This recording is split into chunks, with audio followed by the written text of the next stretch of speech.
Commissioners, we're back in session now, and all the people who want to, I guess, have returned. Commissioner Drexler. My question was answered. Oh, okay. Commissioner Gray? Thank you, Mr. Chair. I'm pleased with the presentation and the results that have come out of these bids. I just have one question from your experience and perspective. What can you say, if anything, about what you see trending in the future for pricing as we go forward? Unfortunately, a lot of what is going on in PJM that will affect future SOS prices is subject to some uncertainty. Specifically, there is an effort underway to fundamentally change the way the capacity market operates. I think the energy market, if we can just focus on that, because energy capacity make up the bulk of bid prices. There are other things like ancillary services, losses, RPS requirements, things like that that are factored in to bidding. But ultimately it comes down to energy capacity. The outlook for energy looks great and it looks very stable, and we see that in the forwards. They're smooth.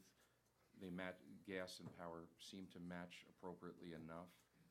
So I don't have any major concerns with fundamental changes to energy. In fact, if you look at the last 10 years of energy prices at the PJM Western Hub, and I'm speaking without referencing specific numbers, but I recently did an analysis on this subject to a FERC filing based on the capacity market. Energy prices have dropped to about 1/2 of what they were 10 years ago. In nominal dollars. It's even a greater difference in real dollars. So energy prices have come down an awful lot, and that, a lot of that can be attributed to gas prices being so low, and that further can be attributed to fracking, which has lowered the production cost of gas throughout the country, particularly in the Northeast. So let's put the energy side to bed, saying there are no major concerns going forward. It always needs to be monitored.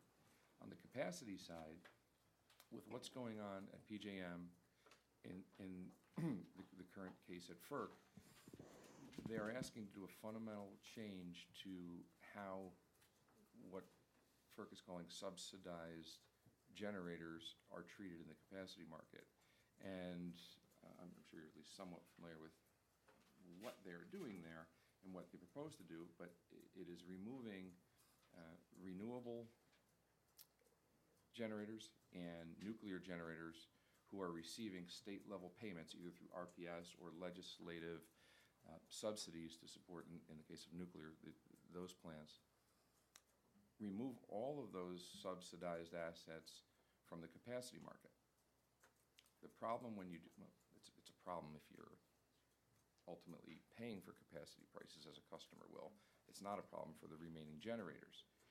The idea is that that is going to decrease the number of players in the capacity market in PJM, capacity markets plural because they are regional.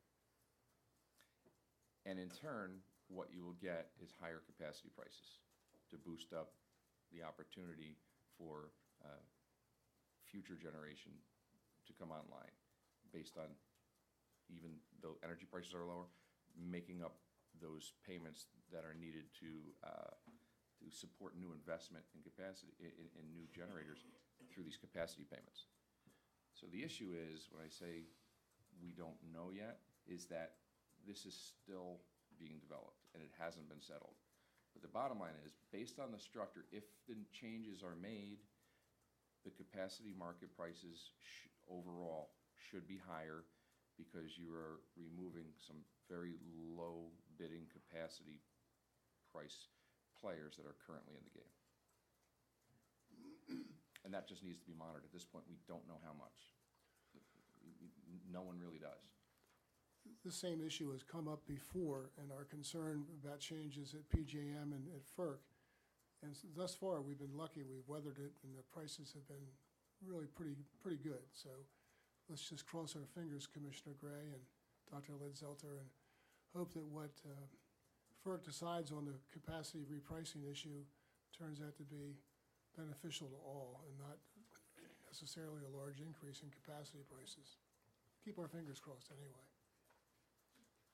When I talked about the timing of the auction, I think I may have not articulated my question well enough. I mean, we're doing our auction right now in the present, the temporal time frame.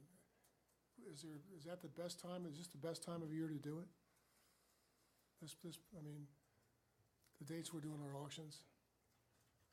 It's consistent with what is done elsewhere, first of all. Okay. And I think that's because it's a time frame that gives enough distance in time, I should say, between when the procurement is done and when delivery has to be made, because there has to be a time.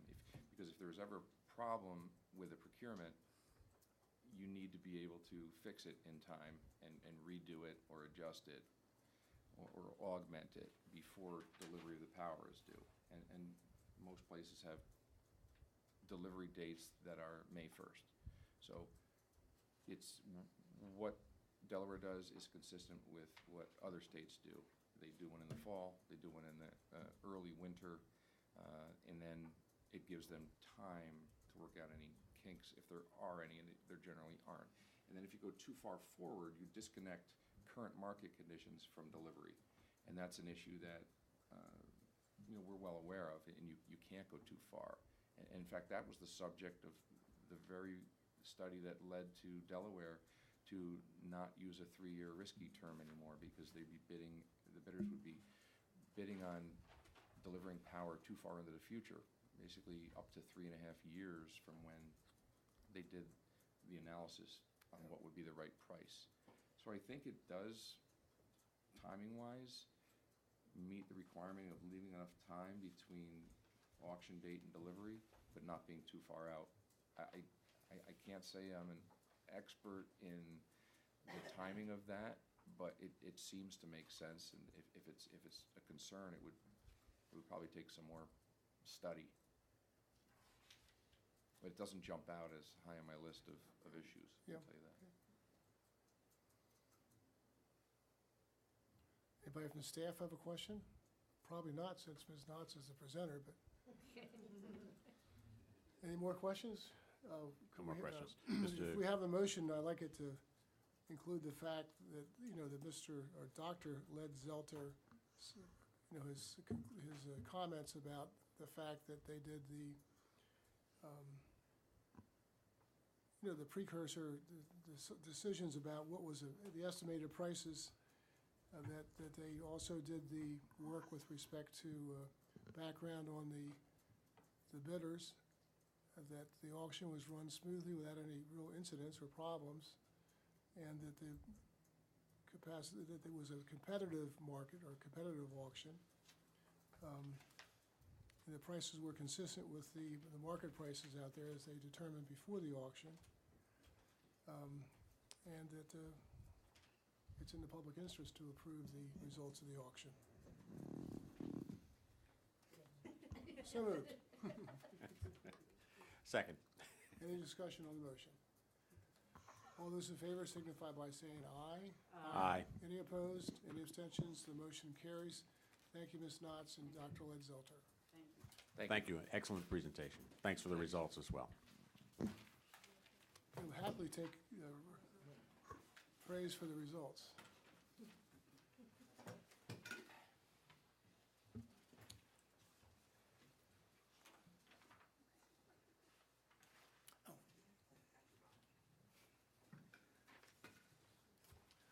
The next is our hearing schedule, and we have, the number one on the hearing schedule is the application of Delmarva Power and Light for an annual update in its gas environmental surcharge rider rate. Welcome, Ms. Orr. Thank you, Chair Winslow and Commissioners. Good afternoon. Lindsay Orr on behalf of Delmarva Power. This is Delmarva's annual application for the Gas Environmental Surcharge Rider, which was filed on August 24th, 2018. Pursuant to Delmarva's gas tariff, Tariff Leaf Number 79, the ESR permits Delmarva to determine the rate it can apply to recover the reasonable costs associated with the cleanup of its Wilmington Coal Gas South site located at the Wilmington Riverfront. I am pleased to report that the parties have reached a settlement in this matter and have submitted a proposed form of settlement agreement for the Commission's review and approval, and I thank staff and DPA for their cooperation in that regard. The parties agreed to stipulate that the pre-filed testimony of Len Beck is adopted for the record and should be admitted into evidence, and staff has prepared an exhibit log referencing that exhibit. Under the terms of the settlement, the proposed ESR rates filed by Delmarva with the application will be approved. I have one witness that will provide testimony as to the settlement reached in this docket. May he be sworn in? Yes, please swear in Mr. Beck. Please raise your right hand. Do you swear that the testimony you're about to give shall be the truth, the whole truth, and nothing but the truth? I do. Please state your name for the record and spell your last name. Leonard J. Beck, B-E-C-K. What is your title and the name of your employer? I'm a senior analyst for Delmarva Power and Light Company and Exelon Company. How long have you been employed by Delmarva Power and in what department? I've worked for Delmarva for over 21 years and the last 18 years in the Regulatory Affairs Department. And how many years have you been involved with the annual ESR filing? I've worked on the annual ESR filing for 11 years, and including today, I've testified 7 times. Were you involved in the filing of the application for this docket, the preparation of testimony, and review of the proposed settlement agreement? Yes. Are there any adjustments needed to your written testimony? Yes, we have a correction to my written testimony on page 10, line 1. It was a typographical error. The number indicated should have been 17,469,642 MCF. And did that adjustment carry over into rates? No, this adjustment was contained in the written testimony only. The rates used in the tariff pages and the proposed rates within my schedule LJB 5 remained unchanged and were correct. What is being proposed in the settlement? To implement the rates as filed, this would result in a decrease in residential gas service, general gas sales service, and general gas firm transportation service from 0.00160 to 0.00107 per CCF. It would also result in a decrease from 0.01599 to 0.0107 per MCF for medium volume gas sales service, large volume gas sales service, medium volume firm transportation service, and large volume firm transportation service rate classes. What would be the impact of this decrease on a typical residential customer? Typical residential space heating customer uses approximately 83 CCF of natural gas during winter months, and they would see a decrease of 4 cents in their total bill. Now, the total billed amount is about 9 cents per month, so it's a small portion of the bill. Were any adjustments made to the ESR rate due to the Tax Cuts and Jobs Act? No, the higher tax rate gave the higher benefit to customers. Delmarva incurred no new expenses since the tax rate change and did not make any tax adjustments for prior years that would have negatively impacted customers. This ESR has been ongoing since 2003. Does this settlement eliminate the ESR that customers pay? Commissioner Winslow asked me that question year after year after year. When is this going to end? And a few years ago, he became chair, and then we finished the process of cleaning up.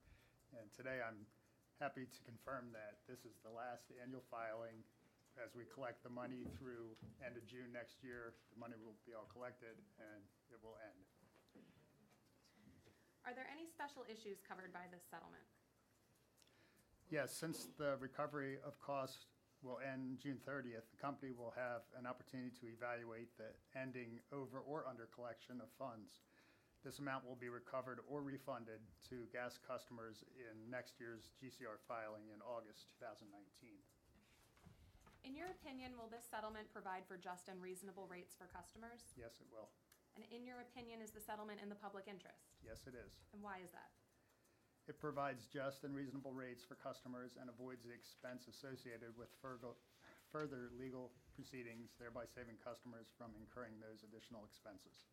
Do you have anything further to add? No, I don't. Thank you, Commissioners, for your time.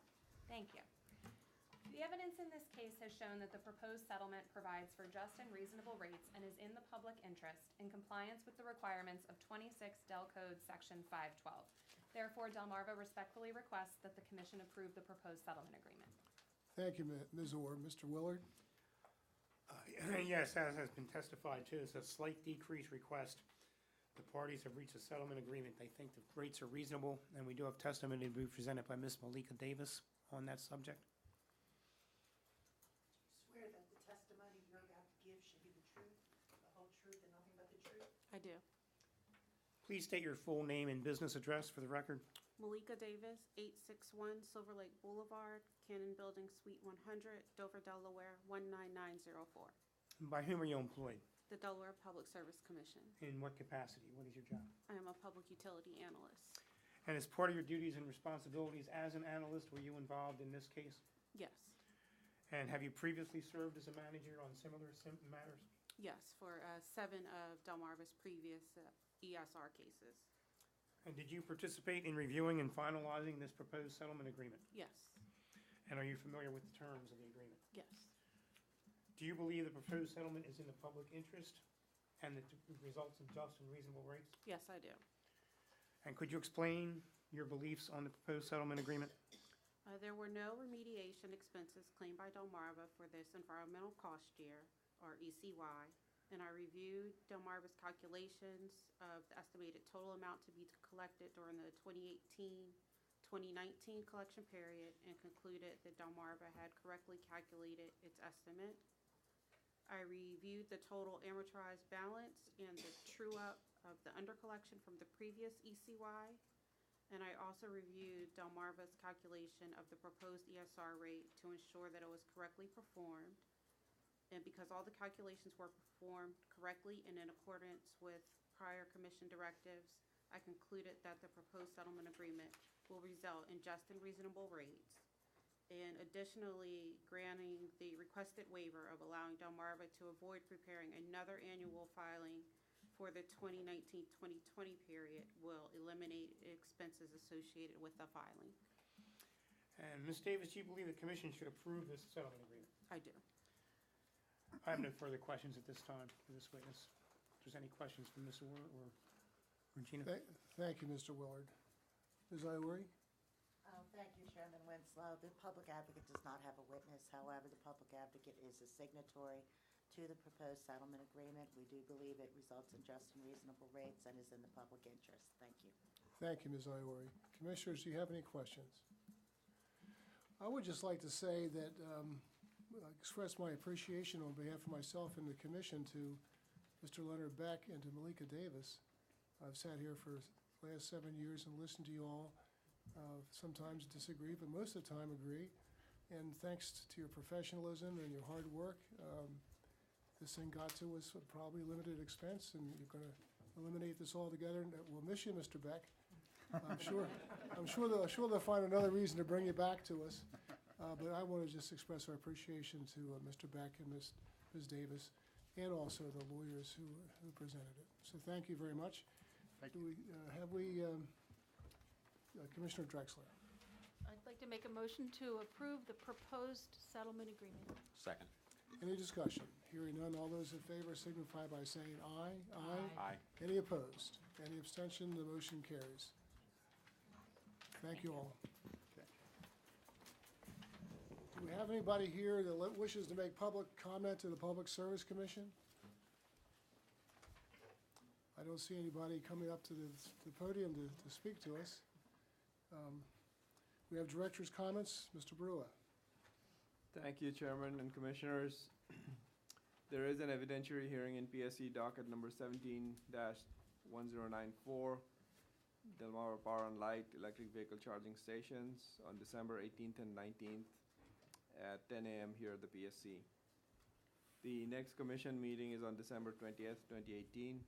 I do not have any other comments. At this time, I'd like Chesapeake Utilities and Delmarva to come forward to do their presentations on the status of natural gas safety issues. While they're coming forward, Commissioner Gray.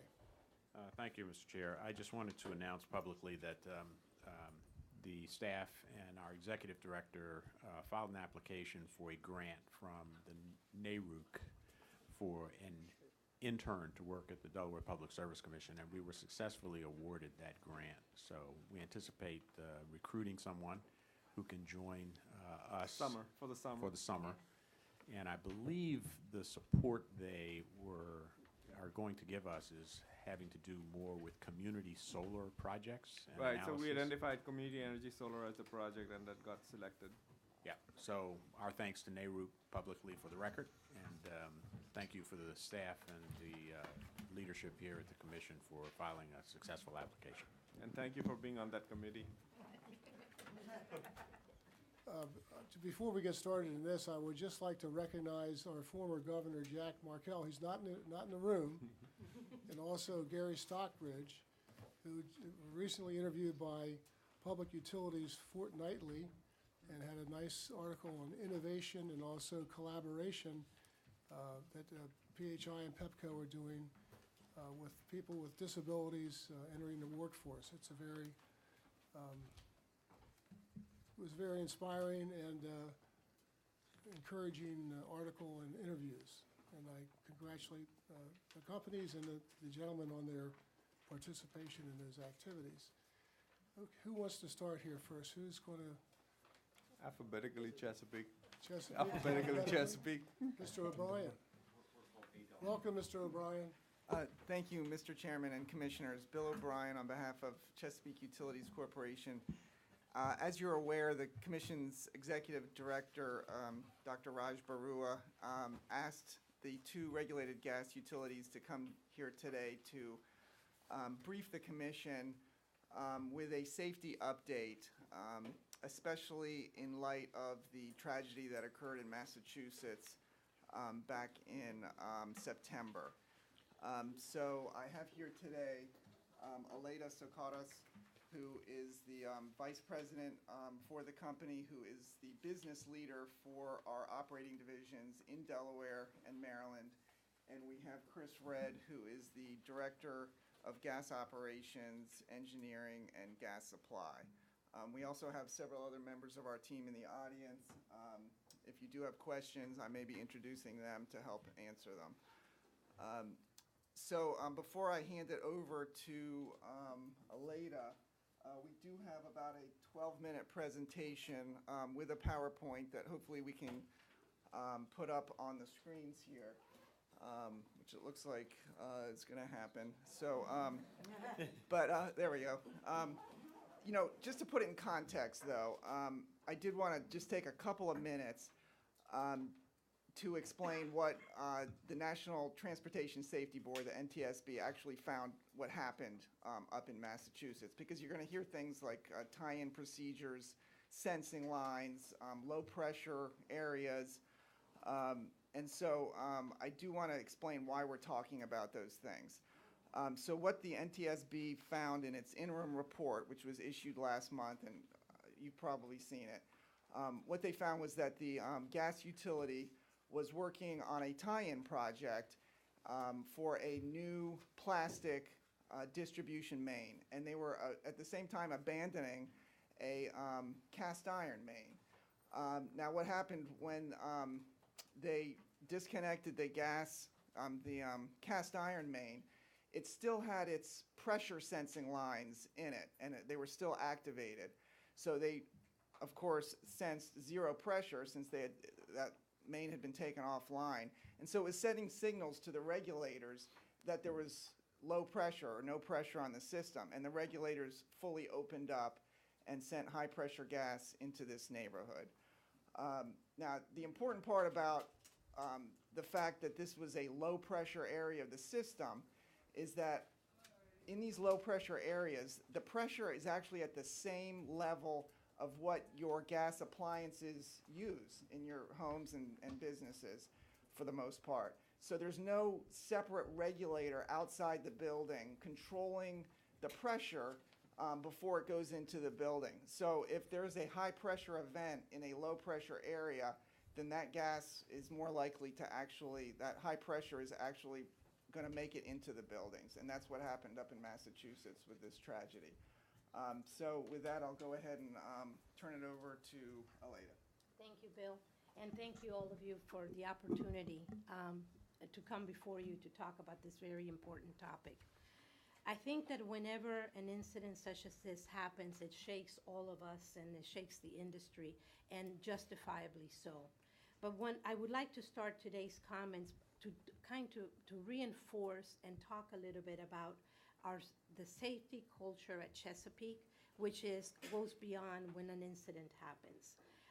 Basically, it's part of what we do and how and our number one priority.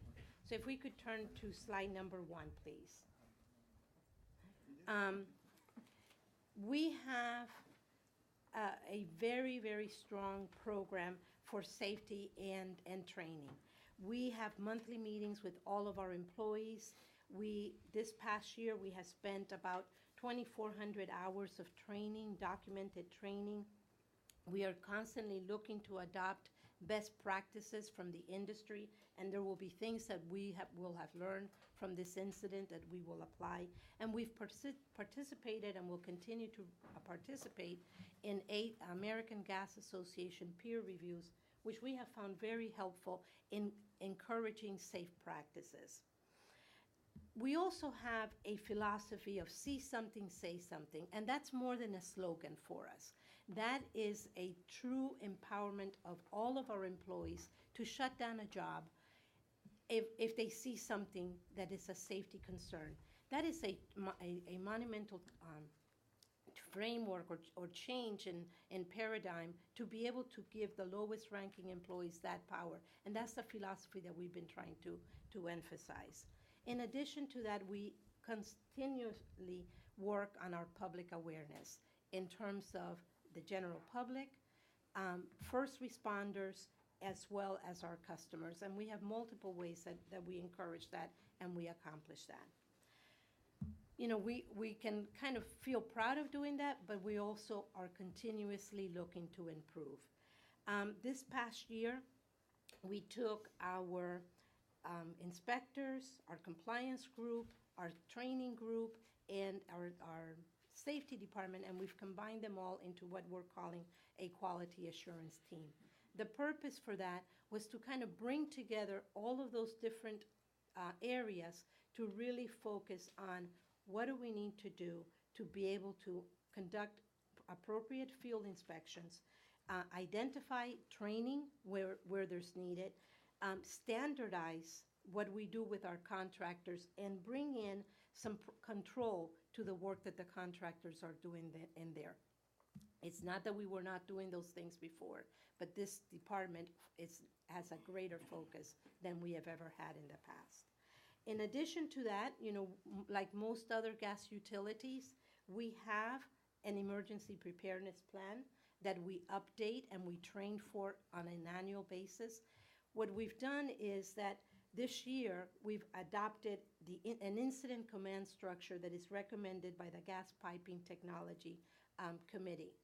The reason for that is that, you know, we know how to respond to emergencies. We have people that are trained. But one of the things that this new structure will do is it will help us be better able to train multiple people for the various roles involved in an incident. And the advantage of that is in case you have a prolonged incident, a major incident. We respond to issues every day, but this will help us better prepare for any other major event. Hopefully that will never happen. If slide 4, that's just a picture of some of the training that we have done in our service territory. The blue lines indicate where we serve here in the areas that we serve. And I wanted to point out that since October of 2017, we have trained 35 fire companies throughout our service territory and over 530 responders. We have some handouts that we'd be happy to pass out, just showing you some of the things that we do in terms of our training of first responders. And this is just the latest handout, but we have been doing this for many, many years. So I don't know if you want to pass those out now or. Sure, if you don't mind. Okay. Slide 5 is just to talk a little bit about some of the numbers and statistics. Our system has grown significantly since the 1980s, and we have seen an increase in the miles of mains that we have in our system. But the good news is that we've also have seen a decline in the number of leaks that the leak rate has declined over the years. We have also seen, corresponding with that growth, we have also seen an increase in the number of excavation tickets. And at the same time, we're also seeing a decline in the number of actual excavation damages. So the numbers are headed in the right direction. You know, another interesting thing is that as far as the gas industry is concerned, our system is a relatively new system. About 85% of the mains that we have were installed after 1980 to correspond with the growth of the area. And our oldest main dates back to the 1950s, which is in industry years relatively young. Slide 6. So one of the things that has helped us tremendously in terms of that reduction that you're seeing in main leaks is that we have had in place for several years a bare steel and cast iron replacement program. We replaced 85 miles of cast iron and bare steel since the early 80s. We completed that program in Delaware in 2017. We've done that outside of any regulatory requirement or recovery mechanism. The fortunate thing about that is that though that bare steel and cast iron was mostly, took care of a lot of our low pressure systems. So with that program, we eliminated most of our low pressure systems. If we could go to slide 7. Right now, about a half a mile of low pressure mains remain. Most of those are in the vicinity of Lockerman and State. The impact is about 100 customers. That's not at the legislative hall, is it? Mr. Slater? It is to my office, though. The other good thing is that because it's a very limited footprint, it's served by one district regulator, so which reduces the potential for any problem, as well as if something should occur, we're able to address it a lot faster because it's only one regulator. The other thing is that this is not only applicable to low pressure systems, but it's just our practices. You know, regular maintenance on the equipment, on the filters, on all of the things that have to be done. We have redundancy built in specifically for these systems where it's more than just one regulator. We have relief valves, and we also have a monitoring system with alarms in case something should happen. So those are things that are in place. Now, we recognize that, you know, we still need to try to figure out how to address what's left, but there are challenges associated with that, as you can imagine. Many of these areas are, you know, very congested, cobblestone, you know, historic buildings, that kind of stuff. And so there's not a lot of viable options, but we continue to look for ways to try to address those. If we could go to slide 8. Oh, you're controlling that. Somewhat. I'm sorry, I thought it was someone in the back. I think she sees me try to do it, and then she does. Okay. All right. So, you know, I think that I could say this for every gas company in the country. When you see an incident such as Massachusetts, we all, get really rattled and concerned, and as we should be, because, we all come back and we say, well, could this happen to us? And so immediately after the incident occurred, even though we didn't know the cause or anything, we pulled the group together and we said, okay, what do we need to do? What are our risks? What could this happen here? And so we have already gone through a number of things that we've done to make sure, shore up what we had. We've reviewed and confirmed and documented all of our where the district regulator is located and how it's configured, and we've put this into GIS to make sure that it's available and accessible to everybody. Our GIS is our mapping system. We've confirmed, we knew this, but we've confirmed where the sense line locations are located. And one of the things that helps us is that they're all contained within an underground vault. They're not buried or harder to find. And then we also confirmed where all of our sectional valve locations were located. These are things that we knew, but we wanted to double check. That's been done. So the other thing, if we could go to the next one, slide 8. The slide 8 talks about some of the work that is still ongoing. We started to do this, but we have not finished.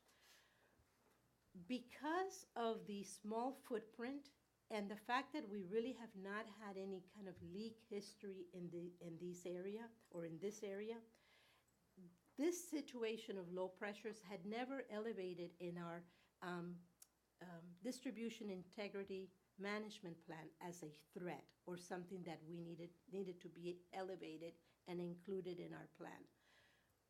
We are looking at it again and saying, okay, let's reevaluate our DIMP, and is there something that we need to do in addition to what we've been doing that would be either necessary or beneficial.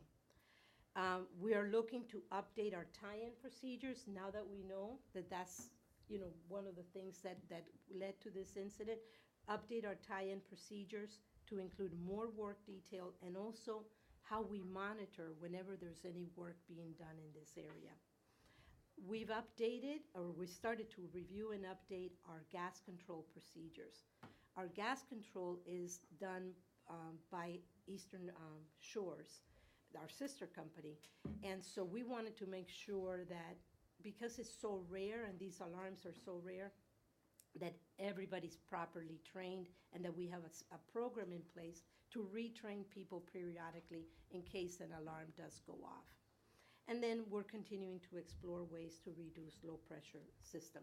And these are just 4 things that we're talking about, but as more and more becomes available, more information becomes available, we will continue to figure out how to include those in our planning and our emergency preparedness. So, in summary,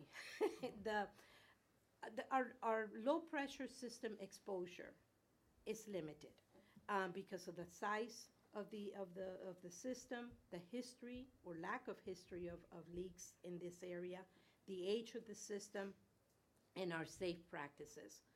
Regardless, though, we continue to look for ways to reduce risks, and we continue to look, how can we improve? And that's part of what we know that we have to do to avoid any kind of issue happening in our system. The other thing that I think we learn with these incidents, and that I don't think we can ever do enough of, is to have a sound communication plan. That's critical, and we try very hard to make that happen.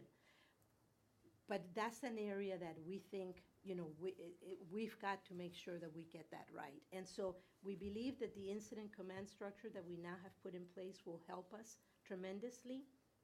We will continue to find ways to communicate with the public through our public awareness programs, through our damage prevention program, through all of our customer communications. Our training with first responders is probably one of the best that I have ever seen, and we work very well with those first responders, and we will continue to do that. So you know, in closing, I like to say that it's never enough, but we believe that we are proud of our track record, and we continue to be very committed to the safety culture that we have in place. Thank you. Thank you very much. Good afternoon, Chairman, Commissioners. Todd Goodman. Chairman Winslow? Yes, Oh, I'm ma'am. sorry. Could I ask one question? You're just going to ask one question? Well, I only have one written down. Okay. That doesn't include subparts either. You talked about the training, and does that include the contractors that you use? It includes their training on our processes and our procedures. Contractors are responsible for getting themselves qualified through the OQ system, but we train them on our procedures and our processes. Would you like to add to that? Right. When you specifically, are you asking about hours and stuff like that? The hours that we laid out in the presentation was internal hours, but we do have training with our contractors as well. Yeah, that, I was more concerned with, because, you hire contractors, they're the ones that are out there installing, repairing, whatever, so. We make sure that they have all of their qualifications in place and all of that through the OQ system, and then we train them on our own procedures and practices. Excuse me, could you define what that system, the acronym you're using? I'm sorry. Operators qualifications. Thank you. Commissioner Drexler? Yes.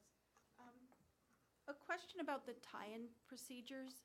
Was the Massachusetts incident a faulty tie-in procedure or a problem with not following the prescribed tie-in procedure?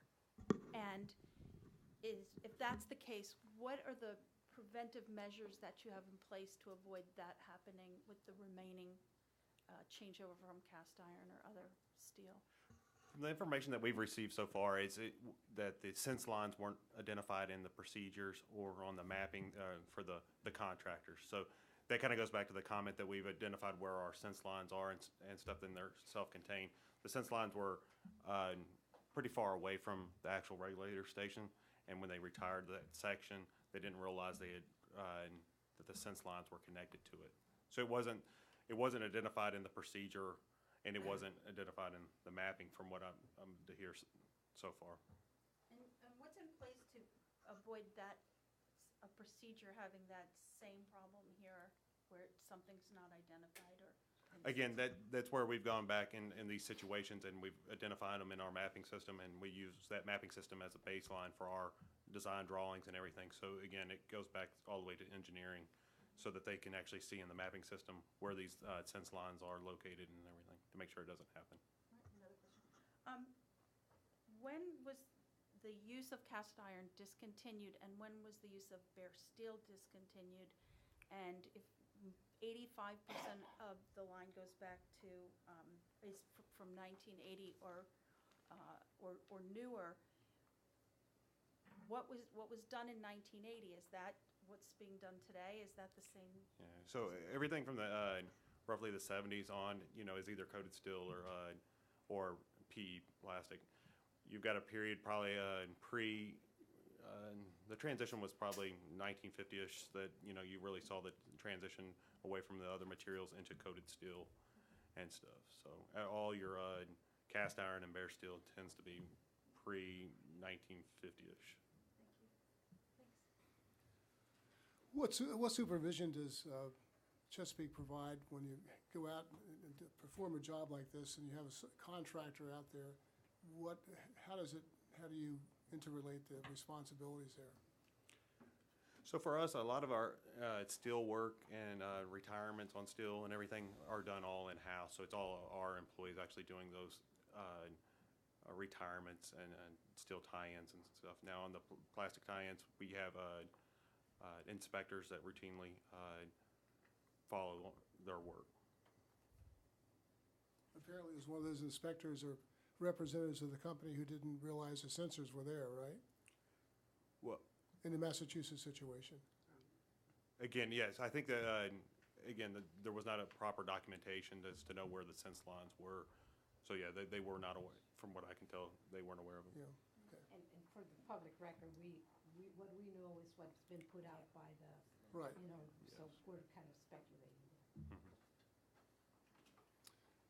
Mr. Goodman? Yes, I'm sorry I jumped the gun a bit there. But Todd Goodman for Delmarva Power and Light Company. And, you know, next time I'll remember not to go after Chesapeake because you're going to hear probably some of the same stuff. So these gentlemen will be, no, I'm holding the clicker. We'll be modifying, you know, probably the report as, I don't know, we'll see what they do. But I just want to introduce some folks. First, our Director of Gas Operations, the gentleman who runs the show, is seated in the back, Mr. Robert Colacci. I think he was born at DP&L. He's been with us for quite some time. And, but the man knows his stuff, and he's a wonderful guy. And we have his two, you know, top engineers here. We have first Bob Kitson. Bob is the manager of gas engineering for our gas operations. And then we have Jeff Miles. Jeff is the, well, you have a long title, the manager of gas system controls and plant operations. I just call them two good engineers. But I'm not paid by the letter, though, don't worry. Anyway, so they're here, they have a presentation for you, and, you know, we have different systems than Chesapeake, so maybe we'll, you know, some different questions about the different systems and the different ways that this company may operate. And you're going to hear a lot of the same things. But one thing I do want to point out, and I think it was made clear, is we all are working off of, you know, these things are very confidential, these investigations. It's a preliminary NTSB report, and some of you will probably remember 2003, Bob, we had a pretty serious incident in Wilmington. Luckily, after years of investigation, the NTSB said that, you know, this team here was completely uninvolved. It was when a excavator did what no one with a brain would do and just started excavating down a street without markouts and tore up a gas service and then tried to cover it back up. Never called anyone. This went on for, I forget how long, Bob, an hour before anyone was called.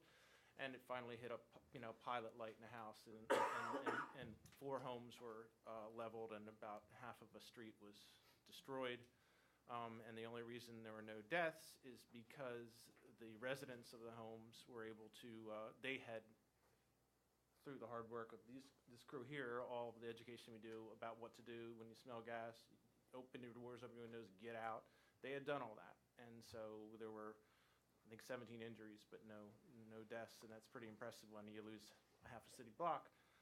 But I tell you that only because I think it was 2 or 3 years before or at least 2 years before the final NTSB report was issued. So, you know, it might be some time before any questions you have about what happened in Massachusetts can really be answered.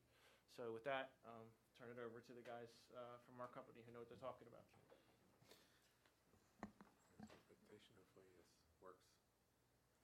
Which one do I have to hit? I would say ask him, but he. I want to make sure it's the opposite.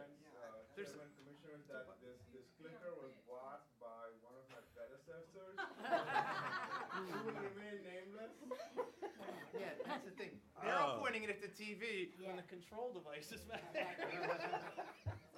That's why I was laughing. You're like, I'm like, no. How many engineers did it take to work a? We need a remote engineer, not a gas engineer. I don't know what's on. Just wave to run it. Yeah, just You go it that way. How about that? run it smart. Okay, so.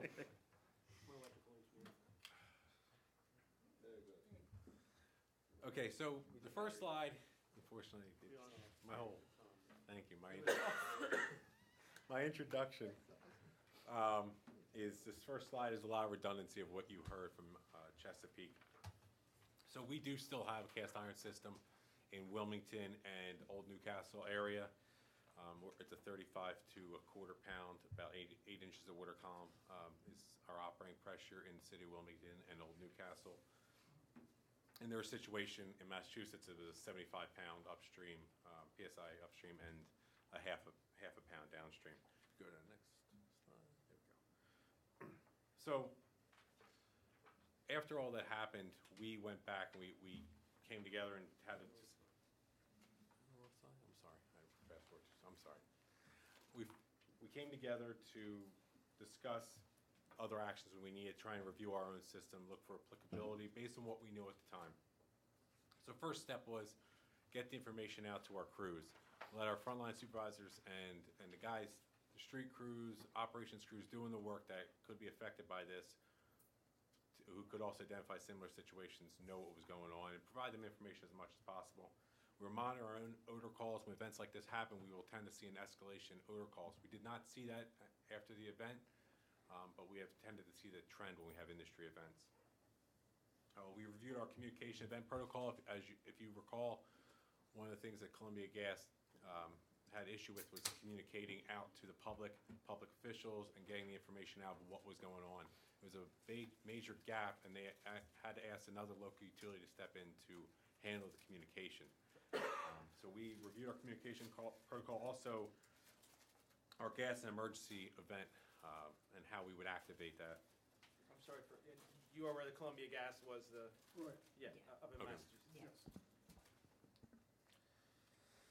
We also looked at any of the ongoing cast iron work that was going on and made sure that we didn't have any work going on that was in anywhere near the vicinity of a regulator station. I'll go into some of our already practices we already have in place that safeguard against that anyway, but we also looked at all of our work that was going on to make sure we didn't have a similar situation waiting.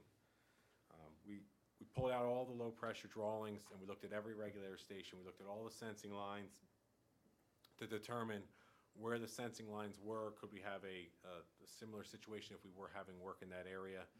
For the most part, we have 23 low-pressure stations in our system. I think it's 21 of them are below ground, with 2 of them being above ground.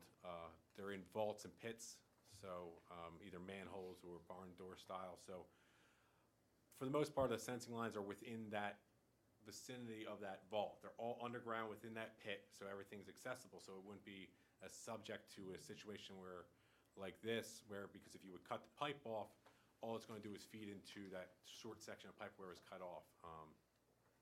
In the situation in Massachusetts, it appeared to be either a branch, either it diverted, or the sense lines were a lot farther away from the regulator station. So we didn't have that same vulnerability. We also do have 10 of our 23 stations have what we call slam shut valve. If it sees 16 inches of water column, the valve will automatically close. It's a passive device, purely mechanical, and it's just an automatic, takes a manual reset as well. The risk is that you would lose customers. I'll go into some of that more in terms of our actions going forward at the end of the slides. Jeff, by lose customers, you mean customers would be cut off from gas supply? Correct, they would be low pressure, yes.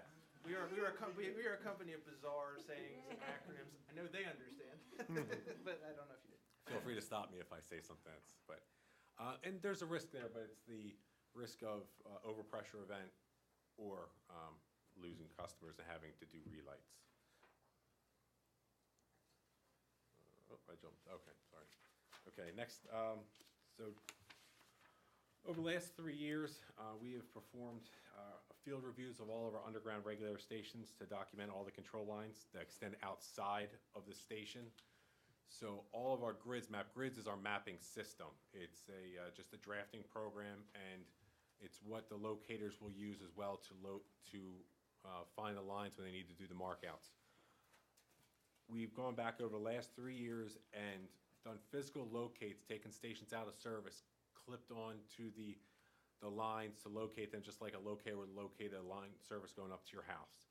And any lines that were the plastic lines, we disconnected them. We took a piece of metal, a fish, and fished through and located every line that's associated with the regulator station.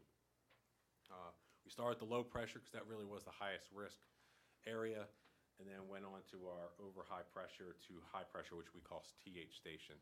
That would be stuff that's more in the county. This is one of the questions that you asked earlier about preventive measures. This is one of the measures we have in place to make sure we can protect our system, is we know where all those for all underground stations, you know where those are. For above ground stations, it's a little easier to see because you can see the line going under the ground, and we can locate them a lot easier if there were a locate tick in that area.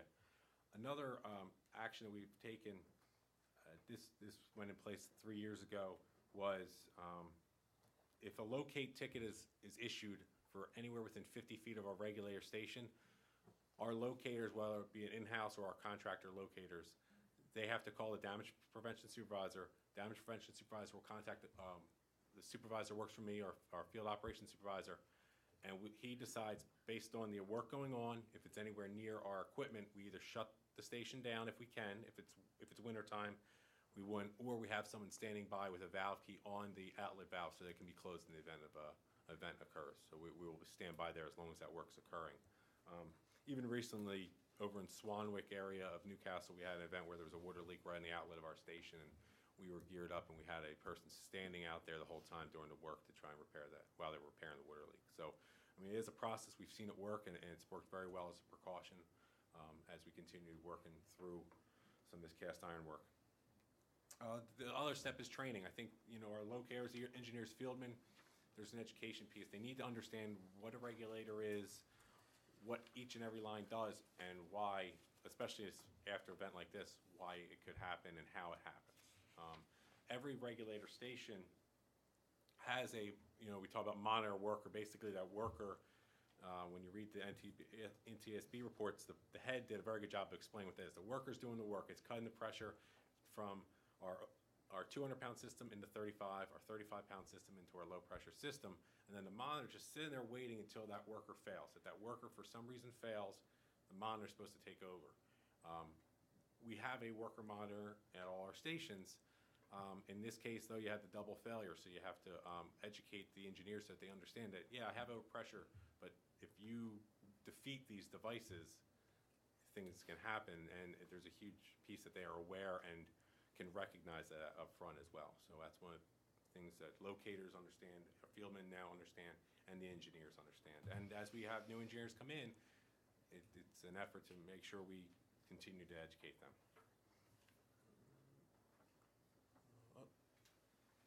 There we go.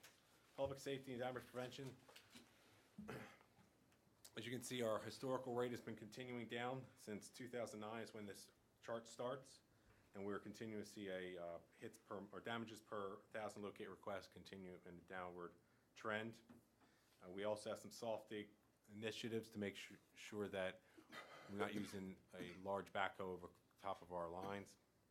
And we have a damage prevention department. We've had to get better public awareness and communication out to the public about calling in for one-call tickets.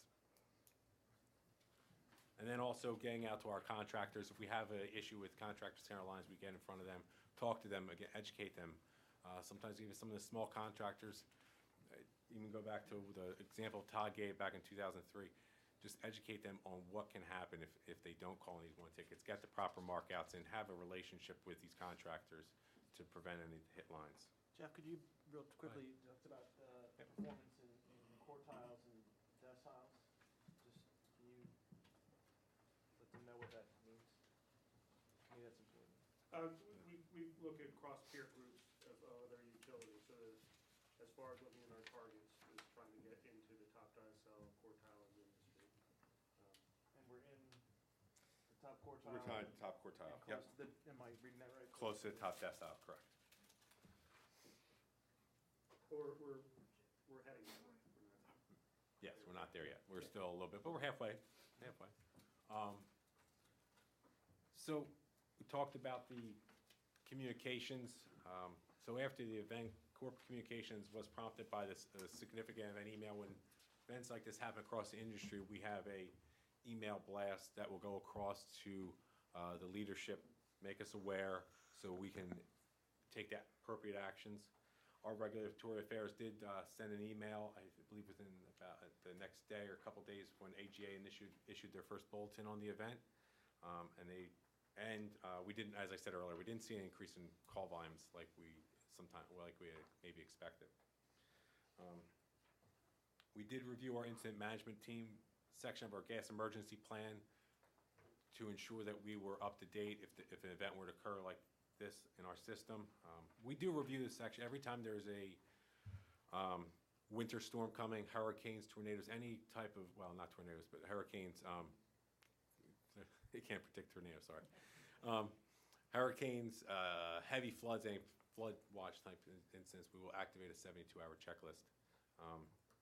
And we will review our incident management team. We have a whole organization, which Bob and I are the heads of with Bob Kalachi. We will activate it, and there's different sections from engineering, field crews, and supply involved, along with the communications, to make sure that if there's something, a major event were to occur, we can handle that. That includes even smaller events. If there was a flood, we've had bridge washout, and you had some gas line on that bridge, and we had to gear up that to handle that situation and be on site and have communication back even to the PSC if there was an event. Down the bottom, the last bullet is what would activate the IMT. That's gas explosion, personal injury, hospitalization, public property damage in excess of $50,000, shut down a system to greater than 200 customers, significant act by the interstate pipelines, that's our upstream suppliers, your Transos, Columbias, your Tecos, that could impact the service to us, or any event that is deemed by myself, Bob Kitson, or Bob Kalachi to warrant activation.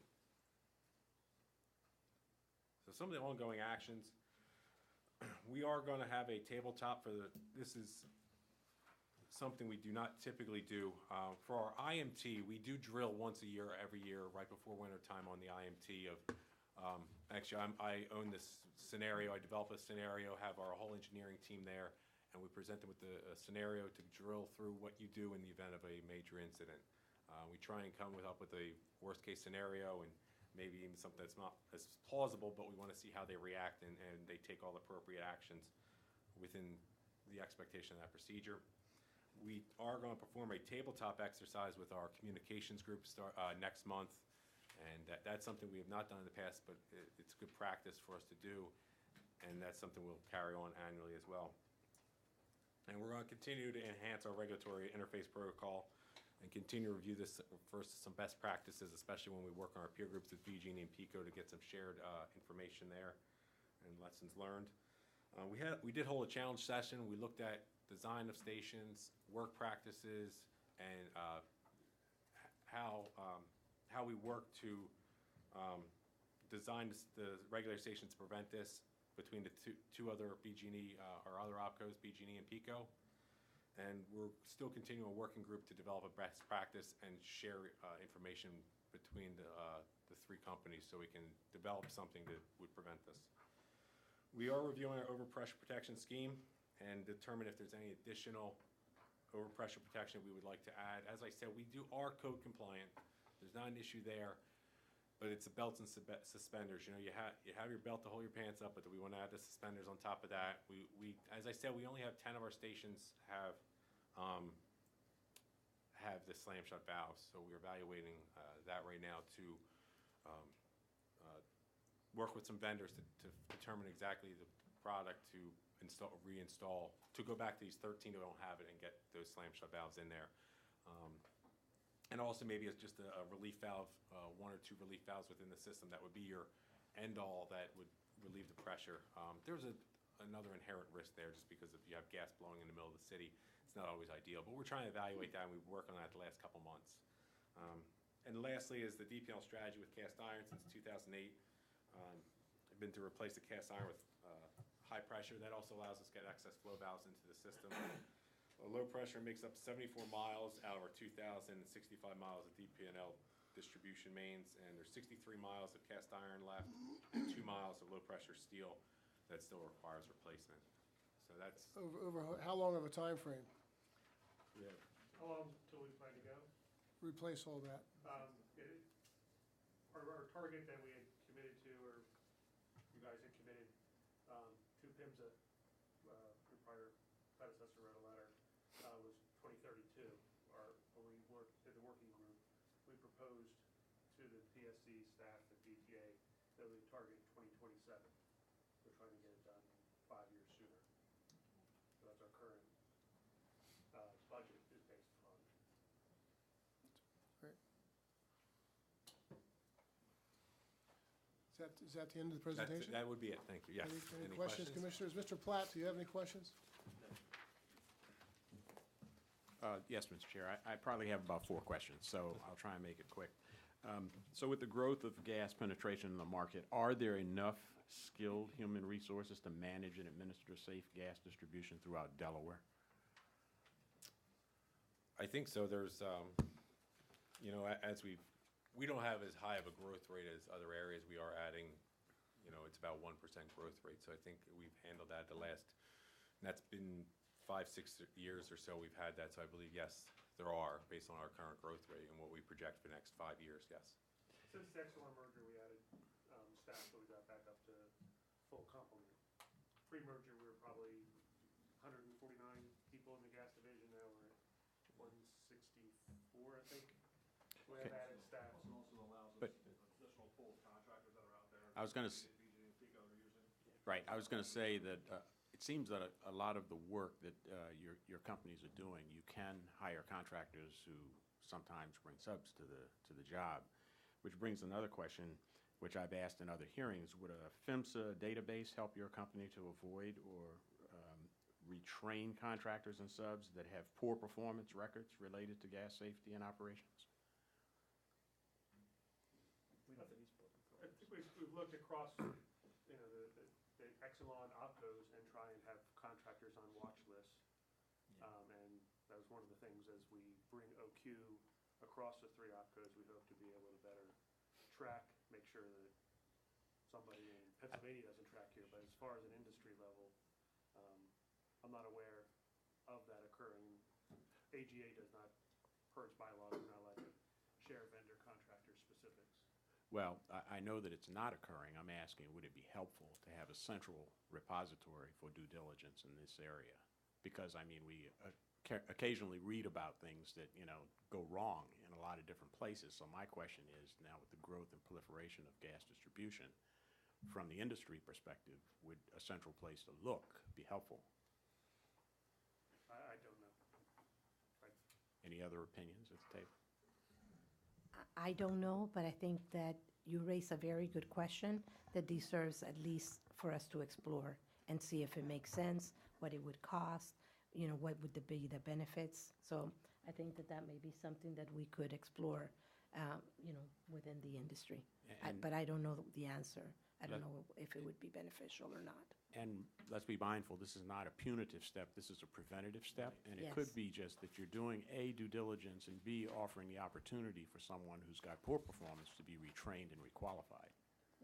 And I think that we are each doing it within our own companies, but I think if there was maybe some way of collaborating a little bit more, I think that makes sense. So I think we should maybe look at it. I've also taken some notes at some of the things that you guys have mentioned that I think would be beneficial for us to share some information, which, I think sharing of information is always beneficial as a preventive measure, so, yeah. Okay.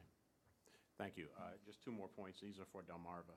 You guys need to do a much better job of road restorations in the city of Wilmington. You're doing a great job with the gas part of the utility, but the roads are sometimes left behind or scheduled a lot later for restoration. And I know that the city has a role to play in this as well, but it's noticeable. And the last thing is, when will your new mural hit the gas storage tank? This is I told you all his titles. I forgot one. Mural management professional, so he can. It's been the wettest year on history, and we've had because of that, we had severe delays in even trying to get the painting work done. So as you can see, the paint work is done. It is now I forget the exact tan color, but it is all painted. It's no longer white, but that's how it's going to stay until the spring. So in the spring, we'll apply towards a highway side, and then we have some other work going on in the summer. So if we cannot get both sides done in the spring, it will carry the backside towards the Peterson Wildlife Refuge will get done in the fall. But with the temperatures now too cold, we just can't apply the mural. So Okay, it's a fantastic mural, so I can't wait to see it. we're very excited. Yeah, Sam did a great job, and we've been trying to keep the artist as well. His name's Sam. Update it to make sure that he's aware, because we're going to have a little bit of ceremony and bring him back, let him see it all. So it's going to look great. We worked with a painter who stretched it to be perfect and just be, it's actually gonna wrap around twice. You're gonna see it on the front half perfectly from the highway, and from the Peterson Center, get to see the whole other side and be able to see the whole artwork and not just it stretched across as one Wow, big piece. it's great. Yeah. Mr. Chair, before I yield, I just want to thank our staff, Mr. Platt, as well as all of you folks who are monitoring this gas distribution safety for the folks in Delaware. You've done a great job. I just want to encourage that you keep doing a good job with this. I'm very pleased and satisfied the right hands are on the controls. Thank you. Thank you, Commissioner Gray. I might suggest that you collaborate with a member of this commission who's on the Gas Committee and maybe talk to the Gas Committee about your idea and see if that might cause some action on a nationwide basis if they believe that the idea has merit. Dr. Barua? Nothing else. Nothing else? Thank you all very much. We are now adjourned.